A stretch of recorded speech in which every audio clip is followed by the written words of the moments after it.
দেখুন, কালকে all India football federation একটা প্রেস কনফারেন্স করেছে, যেখানে খালিদ জামিল প্রেজেন্ট ছিল, এবং তারা কি এইটা নিয়ে একটাও বক্তব্য রেখেছে? কেন রাখেনি প্রশ্ন হচ্ছে। এটা নিয়ে যারা কথা বলছে, তিন ধরনের লোক কথা বলছে। একটা হচ্ছে যারা ফুটবলের আইন সম্বন্ধে যাদের কোনো জ্ঞান নেই। দু নম্বর লোক হচ্ছে যারা সমালোচনা করার জন্য সমালোচনা করে। আর তিন নম্বর লোক হচ্ছে কিছু ক্লাবের সমর্থক আছে, যে ক্লাবগুলো অনেকদিন ধরে সাফল্যের অনেক দূরে আছে, সেই জন্য তারা হিংসার চরিতার্থ হয়ে এই কথাগুলো বলছে। কারণ আপনাদেরকে বলি, এই যে টুর্নামেন্টটা ইন্ডিয়া খেলতে যাচ্ছে, ওটা একটা ইনভিটেশনাল টুর্নামেন্ট। ওখানে কোনো ফিফা র্যাঙ্কিংয়ের কোনো নম্বর হবে না।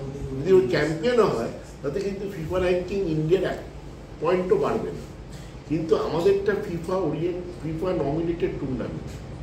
তো সেই জন্য এখানে যদি মোহনবাগান ভালো ফল করে, সেটা কিন্তু ভারতের ফিফা র্যাঙ্কিংয়ের ওপরে এফেক্ট পড়বে। তাহলে আপনারাই বলুন, যে কোনো ফুটবল সচেতন মানুষ যারা দেশকে ভালোবাসে, তারা বলবে আগে মোহনবাগানের টিমটাকে স্ট্রং করুন। ওটা তো একটা ইনভিটেশনাল টুর্নামেন্ট খেলতে যাচ্ছে। ওটা তো দেখুন, এটা ওই একটা টুর্নামেন্ট অনেকদিন আগে একটা ক্লাব জিতেছিল, সেটা যেরকম ইনভিটেশনাল টুর্নামেন্ট ছিল, তাতে ফিফা র্যাঙ্কিংয়ের কোনো পয়েন্ট হয়নি। কিন্তু এটা লোকে অনেকে জানে না, সেই জন্যই আমি এটা জানিয়েছি।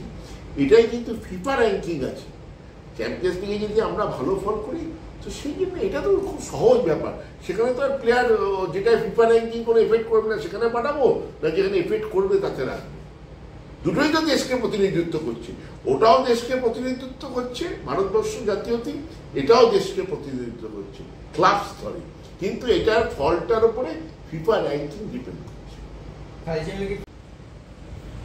আরেকটি বিষয় যেটা হচ্ছে, সম্প্রতি ইস্ট বেঙ্গল দলের মহিলা ফুটবল টিম গতকাল দুরন্ত জয় পেয়েছে, এবং আপনারা নির্বাচনের সময় বারবার বলছিলেন যে মোহনবাগানের মহিলা টিমের ব্যাপার, সেই বিষয় নিয়ে আমার এখন বলার মতো জায়গায় নেই। তো কার্যকরী সমিতি সবাই মিলে আলোচনা করে সিদ্ধান্ত নেবে, এটা তো আমার একার ব্যাপার নয়। আর মোহনবাগানের 6th ফরেনারের বিষয়ে কোনো আপডেট রয়েছে? নিশ্চয়ই কিছুদিনের মধ্যে আপনারা জানতে, খুব শীঘ্রই জানতে পারবেন আমাদের 6th ফরেনার নিয়ে। কারণ তিনি আসবেন, তিনি প্র্যাকটিস করবেন, তবেই তো চ্যাম্পিয়ন্স লিগে খেলতে পারবেন। এফসির আগে আসতে পারবেন।